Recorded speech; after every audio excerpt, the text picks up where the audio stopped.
Hello! The Northwest Museum of Arts and Culture brings you Step Up to Kindergarten, a series of interactive videos designed to help kids and their grown-ups get ready for the big step into kindergarten. Sponsored by STCU. Hi, it's you! I'm so happy you're here with me today. My name's Allison, and I'm an educator at the Northwest Museum of Arts and Culture. I'm really happy you're here today because we're going to take some time to learn about writing. We're going to learn about how to hold a pencil the right way and how to start to begin to make some shapes that are the basis of all the letters and numbers that we could ever want to write. Are you ready?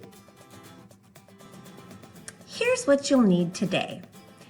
As always, you're going to need someone to share your thinking with, a talking partner. It could be a grown-up, a friend, or even a stuffed animal. Also, I'm going to ask you to practice doing a little bit of writing today. So, make sure that you have some paper, any kind of paper will do, and something to write with. Pencils are best because they really help our fingers build up some strength. But if you have a crayon, that's okay too. If you don't have these things, pause the video, go get them now, and come back and push play. It's important to think about why we're learning about writing. Well, writing is something that you're going to be doing a lot of. And if we learn how to hold a pencil the correct way, it's really going to help us in later years when we're writing more and more and more. When we learn about how to write lines, we'll learn that everything you want to write is just lines. So let's start practicing soon. When you write things down, it helps you remember them, and it also helps explain things to others. Writing is very important in kindergarten. Most people use writing and drawing to communicate with others, to share their thinking with others. Writing starts with drawing. Even very young children love to draw and color. There's special ways that you can hold your pencil to give you lots of control over what you're doing. And we're going to start to learn some of those today. We're also going to learn the shapes that are in letters and numbers. Once you learn some basic lines, you'll be able to write almost anything. We're also going to be taking a look at how letters start up at the top and how we can practice good handwriting. Let's take a closer look at writing. Most young kids hold crayons or pencils like this. They sort of wrap their whole fist around the crayon. That's a fine way when you're first starting out to learn how to control your crayon. But as we get older, we're going to learn that there's a proper way to hold a pencil. It's called a 3-finger grip. And again, it's going to help you really have control over every line that you make. Here's a picture of how we typically start writing. First, when you're very young, you grab the whole crayon and you just go at it. Then, most kids learn to sort of hold the crayon or the pencil with some fingers on top and some on the bottom. Finally, when you're getting ready for kindergarten, it's important to learn how to only use 3 fingers to hold your pencil.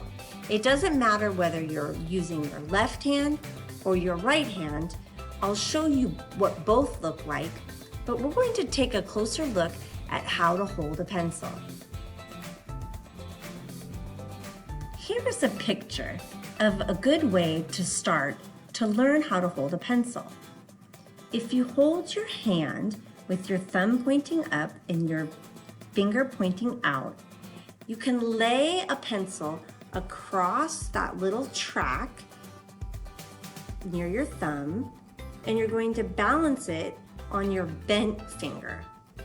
Then you're going to close your finger and your thumb over the pencil so you're holding it with only 3 fingers. Another way you can try is have a pencil on a table next to you like this. Use 3 fingers, your 2 tall fingers and your thumb, to pinch the pencil. Then use your other hand to push the eraser back around into the crease, and now you're holding your pencil with 3 fingers. You can try that over and over again. It's great practice. Put the pencil down, put the tip facing your body, grab the pencil with only 3 fingers, and twist so it's laying with the eraser in the back and the tip up near your fingers. It might feel a little funny at first, but with more practice, you'll get used to it. All right, are you ready for a brain workout? Here's what we're going to do. I'm going to show you a picture. And first, I want you to just carefully look all around the picture. I'm going to give you some quiet time just to think about what you see. Last, I'm going to ask you some questions, and I'm going to ask you to share your thinking with someone else. It could be a grown-up, a friend, or even a stuffed animal. If you don't have anyone to share your thinking with, pause the video, go find someone, come back with them, and then press play. Let's take a quiet moment and carefully look at this picture.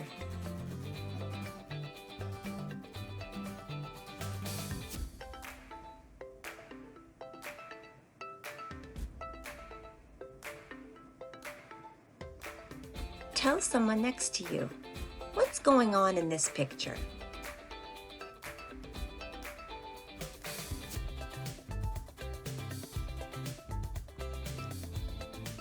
What animals do you see?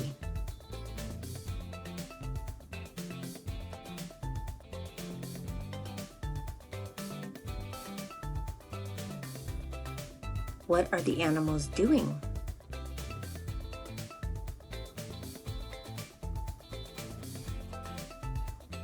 What do you see in the picture that makes you think that's what they're doing?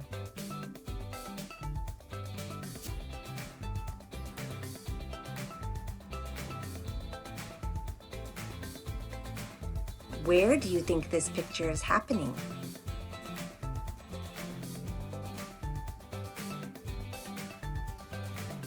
What more can you find?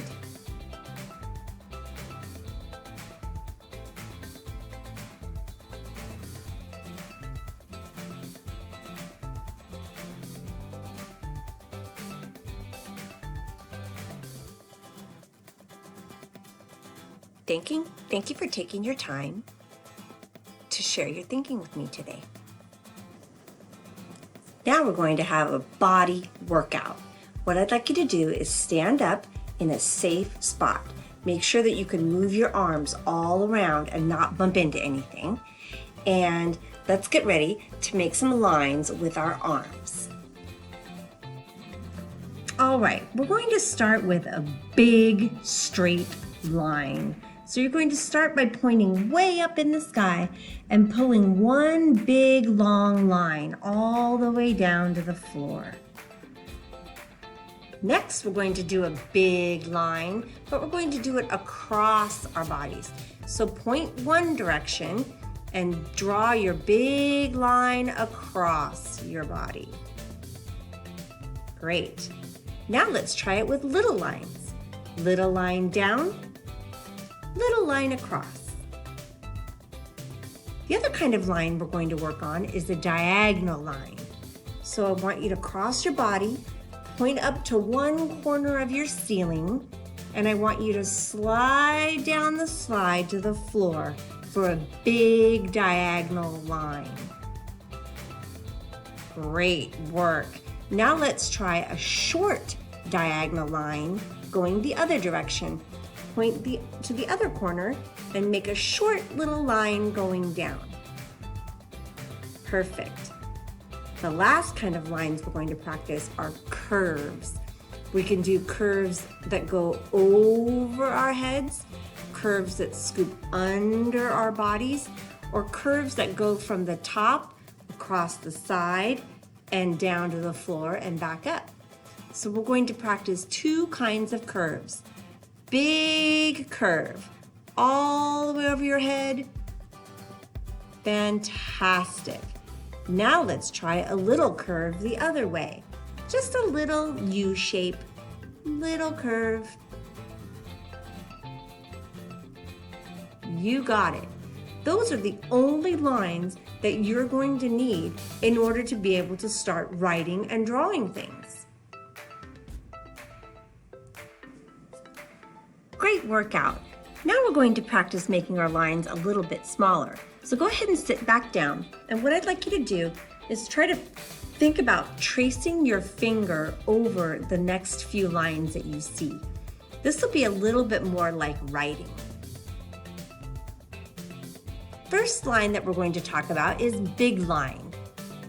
Long, straight. This one goes from the top to the bottom. Go ahead and take your finger and drag it down the big line. We also have little lines. They also start at the top, but they're shorter. Your lines can go in different directions. It doesn't always have to be standing up nice and tall. Sometimes our lines go from one side to the other, or they go diagonally from one side to the other. No matter how you position it, most of your letters will just have either a big line or a little line, or maybe both. Another shape that you make when you're drawing and writing is called a curve. This is a big curve and a little curve. And just like our straight lines, they can go in different directions. You can put one curve going to one side with another curve going to the other side. And look, you have a circle. Now we can really have some fun. We can put these different lines together to make shapes and things and drawings that we can recognize. We're going to make a mat man. We're going to start with a long line for his body. And then we're going to put one curve up at the top for one side of his face and another big curve at the other side for the rest of his face. You can also add more little curves for ears, eyes, and a nose and a smile. We're going to add some short diagonal lines for legs and horizontal lines for arms. You can practice using your finger to trace these shapes, or you can practice drawing some of these lines with your pencil and paper. Now that you know how to draw big lines, little lines, and curves, you can start putting those together to make letters too. Maybe you already know how to write some letters, the letters that are in your name, but let's take a look at how these lines work together. Here is a big, long line. When you put it with a short line across the bottom, you've made the letter L. Here's another one. If I have a big, long line and I add 3 short lines, I have the letter E. It works the same way with curves. If I have one curve, small, going this direction, and then I change it and add another curve going the other direction, I have the letter S. You can have fun putting lines together to try to make capital letters. So now we know a lot about lines. We practice with our bodies and our fingers, and now you're going to get to try to practice on paper. I'd like you to try this with a pencil instead of a marker or a crayon. Pencils are best because they help your fingers build up muscles and get really strong. find a pencil and a piece of paper, and what you're going to do is you're just going to practice some of the lines that we've gone over. Maybe some vertical lines, horizontal lines, some curves. You can try some diagonals, even some circles. Try putting some together and see what you can create. Well, that's all for today. Thanks for joining me, and I hope you learned something new. You're one step closer to kindergarten. The Step Up series has been brought to you by the Northwest Museum of Arts and Culture in Spokane, Washington. Check out our website at www.northwestmuseum.org, sponsored by STCU.